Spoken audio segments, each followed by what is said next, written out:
Thank you all for coming this morning to discuss liver ultrasound. I would like to thank G for the honor of inviting me in this series of workshops. So let's dive and see how liver ultrasound can help us approach the continuum of chronic liver disease and liver steatosis. So these are the three pillars of our discussion this morning: fat, fibrosis quantification, and contrast media in liver ultrasound.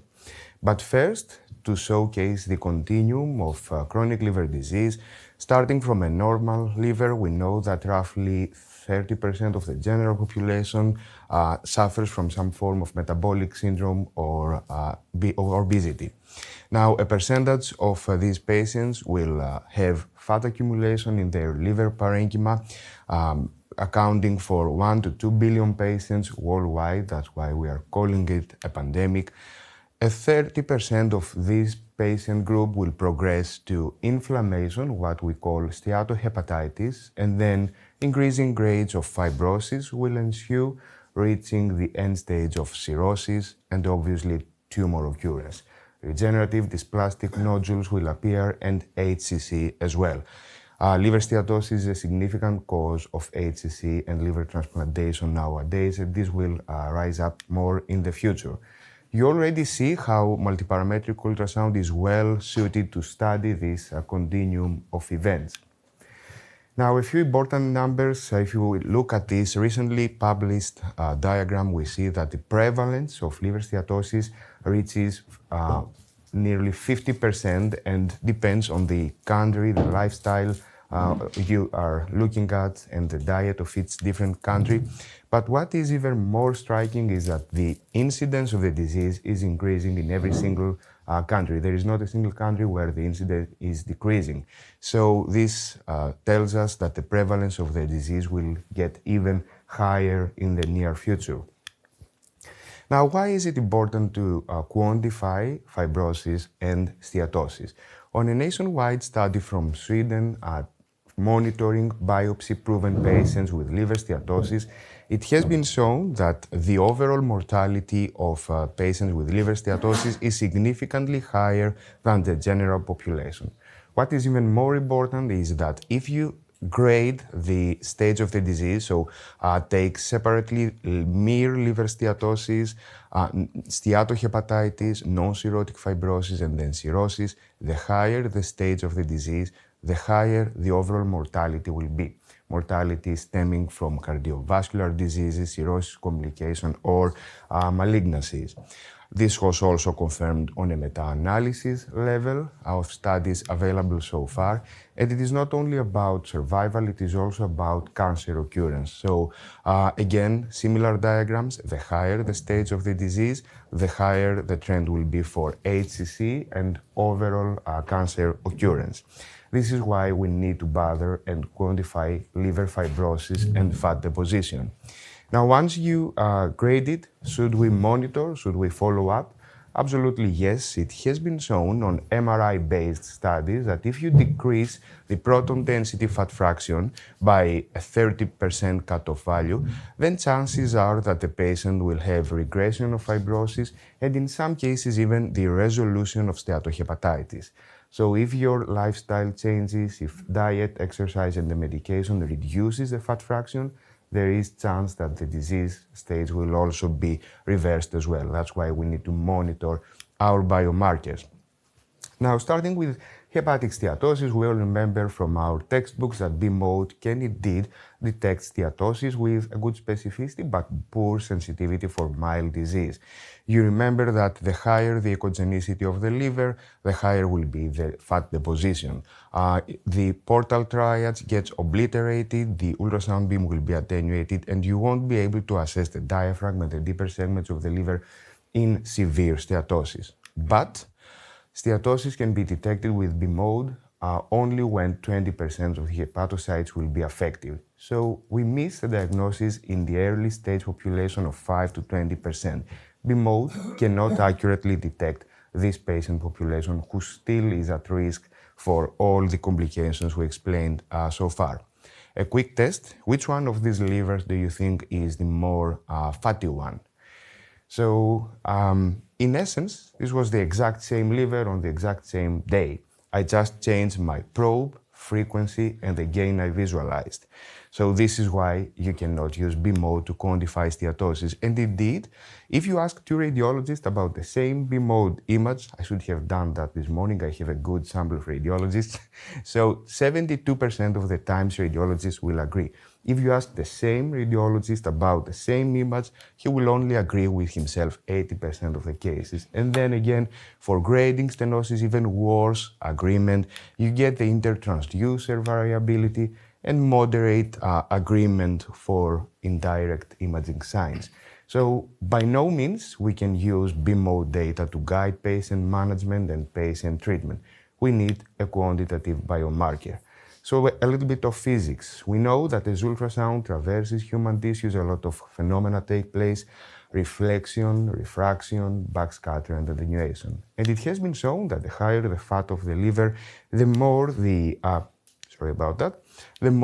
ultrasound beam will be attenuated, it will lose its power, and the more backscatter signals will be generated. So we can use these two phenomena, and he introduced UGAP, ultrasound guided attenuation parameter, as a first biomarker to quantify liver steatosis. We can see this is a two-dimensional technique quantifying the liver content, good diagnostic accuracy, and proposed cutoffs which correlate with histology, MRI, PDFF, and achieve a better accuracy than CAP. Even in our department, when we used it, we were able to reproduce the good diagnostic accuracy. You can see that the diagnostic accuracy is slightly less for early steatosis. But now we have UGFF, ultrasound-guided fat fraction. And this is a multi-parametric index encompassing data from 3 different parameters: attenuation coefficient, backscatter, and signal-to-noise ratio. And the striking difference is that you now get a quantitative, relatable result, one that the patient can understand and act upon: the fat fraction, which is a percentage of fat. This comes from the GE white paper. You can see the proposed cutoff values to suggest mild, moderate, and severe steatosis, and the sensitivity and specificity. That's a publication published on December 2025, reproducing the good diagnostic accuracy and the proposed cutoffs. But this was compared with the CAP, the controlled attenuation parameter. And the authors showed that there is no influence of breathing to UGFF. And the reason is that it is a real-time scanning modality, as we will see in the hands-on part of this presentation. So there is no influence whether the patient is holding his breath or freely breathing. Now, in our institution, we tried the technique versus PDFF as the gold standard method in a group of patients with metabolic syndrome. And we tried to see if there is correlation with PDFF in a geographic analysis. So look at the data from the left liver lobe. UGFF correlates nicely with PDFF. The same for the center of the right liver lobe, cephalic and caudal segments of the right liver lobe. In every case, UGFF correlates well with PDFF, the gold standard. There is little to negligible systematic bias, and the limits of agreement and the difference between PDFF and UGFF are gathered around the line of 0. This is the area under the curve. We calculated well above 0.9, so excellent diagnostic accuracy. Obviously, sensitivity is not 1. This is due to the small group of patients and the cutoff we used. But you already can see that from these initial results, the technique is doing really well. Now, when we compared the right lobe UGFF versus the whole liver PDFF, we can see the excellent diagnostic accuracy. Good result for the left lobe UGFF versus the whole liver PDFF. If I bring up the UGAP curves, you can see that these have gone up for both right and liver lobe. So UGFF clearly outperforms its predecessor. Obviously, there are artifacts that you need to avoid when you acquire UGFF estimation. You don't want to do measurements on bile ducts, blood vessels, or cysts that will cause loss of signal. This is a two-dimensional technique allowing you to move around and placing your ROI wherever you want. You need to avoid areas of reverberation or acoustic sounding when you don't get enough signal. Now, moving to fibrosis, and it all started with FibroScan, a transient form of elastography which generates no image. It's just a probe causing a mechanical push and calculating the shear wave velocity, converting it into kilopascal. No image generation and limited depth penetration. Then you get point elastographic techniques which generate a high MI pulse, hitting a focus of the liver parenchyma. Shear waves are generated, and by measuring the velocity of these waves, we can convert to kilopascals. Nowadays, the most advanced technique is two-dimensional shear wave elastography. A lot of high-density pulses are generated and create a two-dimensional color map where you can place as many ROIs as you want to acquire simultaneously a great number of point shear wave elastography. Obviously, you need to stick with the rule of IQR divided by median less than 30% of kilopascal and the quality map of your manufacturer to achieve a good accuracy measurement. Be careful of the comorbidities that will get into the accurate interpretation of your result. If you see a patient with a higher than 5-fold elevation of liver function tests, this is acute hepatic disease, so liver stiffness will falsely be increased. Not falsely, but it will be caused by edema, not fibrosis. The same with cardiac failure, obstructive biliary disease. This will increase the hydrostatic pressure of the liver, so again, this will falsely elevate the liver stiffness measurement. The same with the diffuse infiltrative liver disease. Now, when you do the examination, you need to ask the patient to exhale and then hold his breath. If he takes a deep breath in, I know this brings the liver closer to you, you can get a better image, but the Valsalva maneuver increases the pressure, so falsely elevates the liver stiffness measurement. The patient should fast for 4 to 6 hours prior to the examination because the flow from the superior mesenteric vein again increases your liver stiffness measurement. Don't forget technological factors that affect the result. Don't forget that we cannot compare values of elastography from different manufacturers or different techniques. Now, once you get the liver stiffness measurement, you need to interpret it in your report. And we are all familiar with this diagram showing the significant overlap of kilopascals in different fibrosis stages.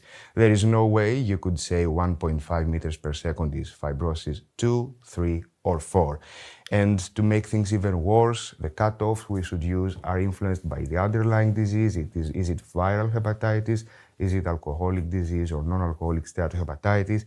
As we said, the technique and the manufacturer.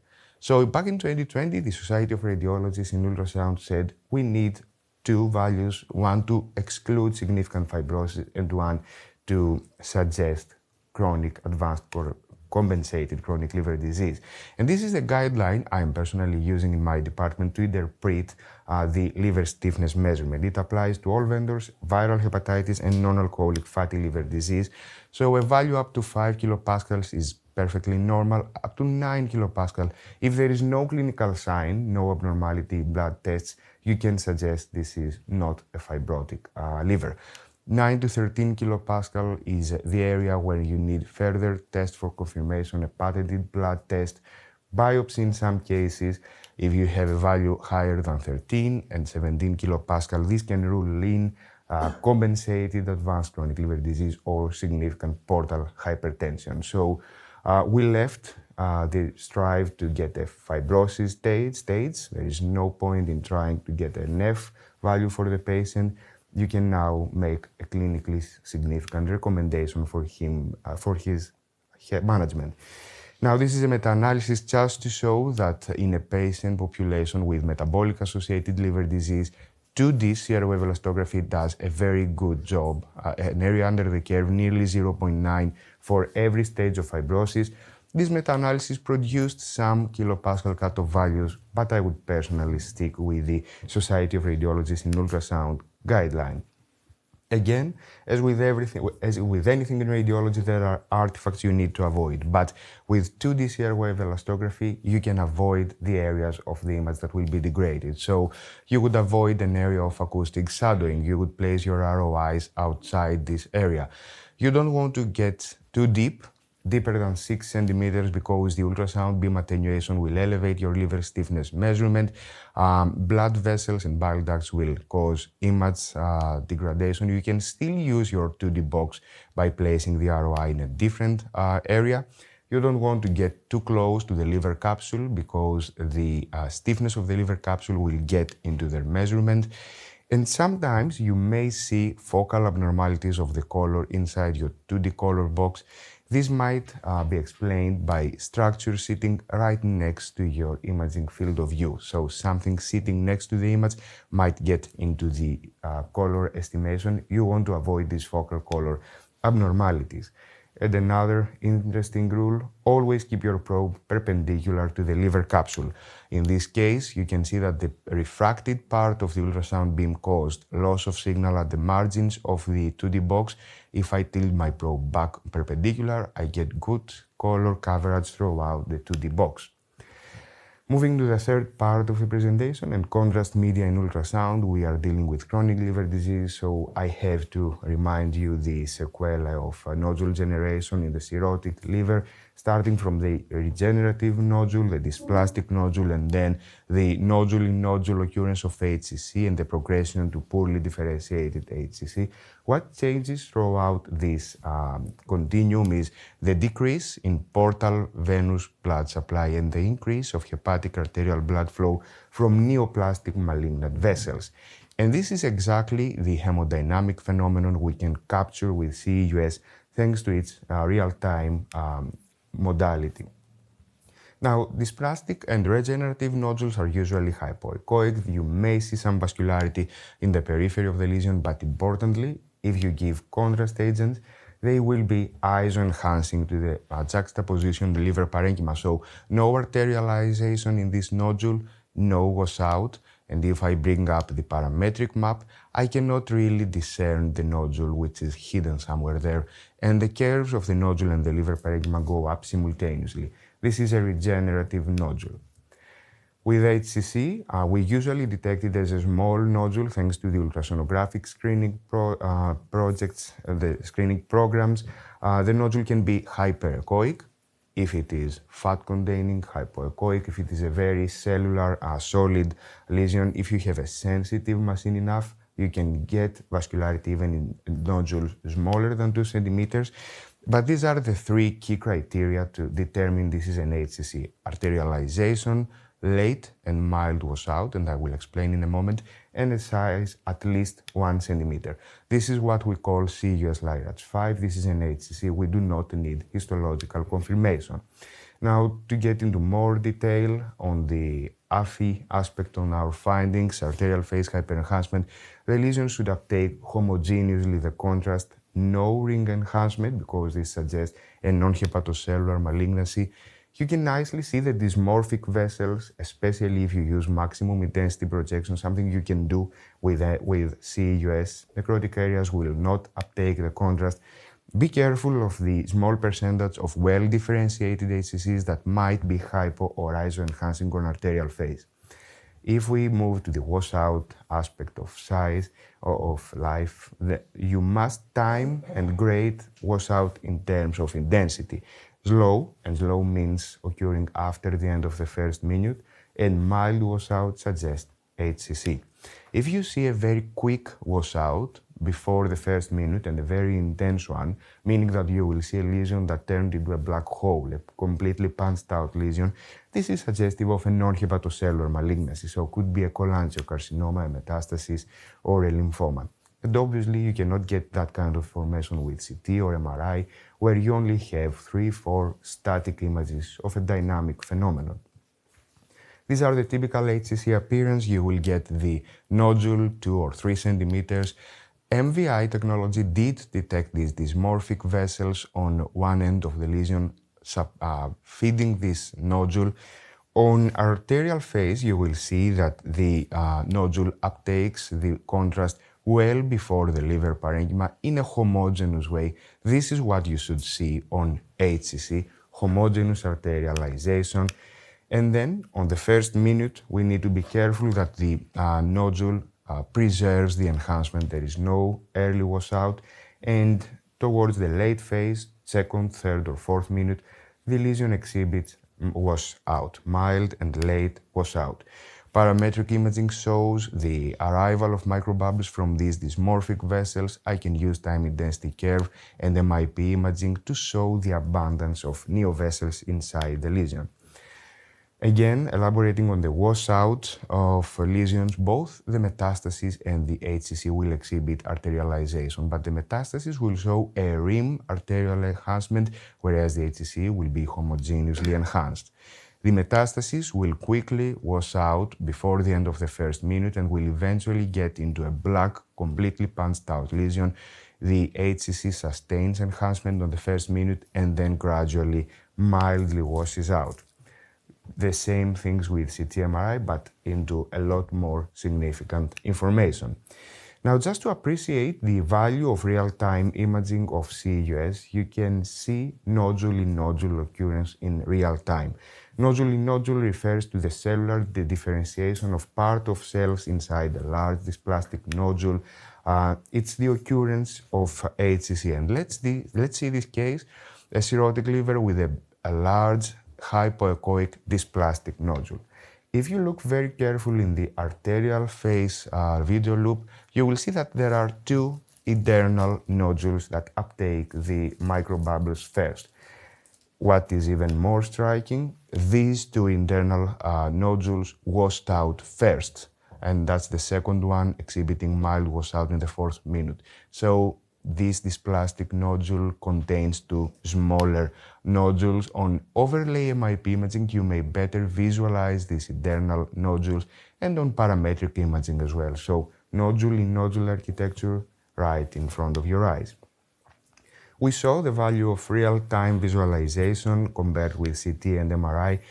Don't forget, microbubbles are strictly intravascular, so they offer excellent contrast resolution, and you will always see washout. With MRI and CT contrast agents, they exit the vascular space. Sometimes they get into the intercellular space and might hinder the detection of washout. This was a nodule, arterialized, but preserving the enhancement on portal venous and delayed phase. This was classified as a LIRADS 3. The patient was brought to the ultrasound scanner. There's your nodule there in a subcapsular location, AFI and mild washout. This was classified as LIRADS 5, and the patient was brought next to the angio suite for a loco-regional treatment. Now, taking a step back from chronic liver disease and moving to the general patient population and the incidentally detected focal liver lesion, there is an extensive literature looking at how well CUS does for differentiating benign from malignant disease. I'm only showing the meta-analysis of more than 8,000 focal liver lesions, higher than 90% sensitivity and specificity. This is a national German study, and just to show that washout means malignancy and preserve enhancement is very suggestive of a benign liver nodule. It gets as simple as that. But to be more elaborate, this is an algorithm of how you can classify focal liver lesions using contrast. First, if there is no enhancement, it is either a cyst or an abscess. If there is enhancement, you should ask yourself, is there washout? If there is washout on portal or delayed phase, if there is not washout, this is a benign lesion. So look at the arterial phase. If you've seen the peripheral discontinuous globular nodules of enhancement that follow a centripetal pattern of enhancement, this is a hemangioma. If you see a centrifugal pattern of enhancement with a star-like vascular lesion in the center, this is an FNH. Adenoma will also exhibit arterial hyperenhancement and sustained level of enhancement. There might be weak washout in some cases, but this is actually a pitfall. If you see washout, this is a malignant lesion, and then you need to get back to the arterial phase. If you witnessed rim arterial hyperenhancement and marked washout, this is a non-hepatocellular malignancy. If you see dysmorphic vessels, homogeneous hyperenhancement with mild and late washout, this is suggestive of hepatocellular carcinoma. So a good algorithm to help you characterize your lesion. And a couple of cases from our department. This is a difficult to see, to discern lesion, an isoechoic, incidentally detected in a perfectly healthy patient. There is a central stellate spoke wheel pattern of enhancement on color Doppler imaging, and if we put our microbubbles there, you will see there is a feeding artery over there, homogeneous uptake of the contrast prior to the liver parenchyma, and if we have a second look, you will appreciate it's a rather centrifugal pattern of enhancement. Sustained enhancement, no was out there, and on the delayed phase, there is a central scar there. Parametric imaging can help you confirm the centrifugal pattern of enhancement, and this is an FNH. Another case, mildly hyperechoic, but somehow heterogeneous lesion there. Color Doppler visualizes some peripheral globules of flow on CUS in real time, and with the patient freely breathing, you can see that the lesion exhibits this textbook discontinuous peripheral globular enhancement, which follows a centripetal course. The lesion exhibits no washout. Parametric map confirms the pattern of enhancement, and this is a textbook case of a hemangioma. And last but not least, you get what appears to be a bright liver, could it be steatotic, and an ugly looking solid hypoechoic heterogeneous lesion there. UGFF tells you there is no steatosis. 2D CR wave elastography excludes fibrosis. This is not the chronic liver disease type of patient. With the overlay contrast imaging, we can see the arrival of microbubbles in the periphery of the lesion. So we have rim arterial phase hyperenhancement prior to the liver parenchyma. And if we stick to this video, we will see that the lesion exhibits washout well prior to the end of the first minute. The enhancing part started washing out very quickly. And at around 2 minutes, the lesion has become a black hole. So this is not the appearance of an HCC, this was a cholangiocarcinoma. So instead of a conclusion, I'm showing you this liver image. What would you do next? Obviously, this ultrasound is a one-stop shop, so you get to use UGFF to see if there is fat or not. You will do your elastography to see if there is fibrosis or not, so that you get prognostic information about the patient. And if you pass by a focal liver lesion, don't forget to put contrast and characterize it there, and then tell the patient if he has a benign or a malignant lesion. And with that, I would like to thank you for being here, and I would like to thank my close collaborators, Dr. Pelajari and Cavadas, for helping me put everything together in our department. Thank you.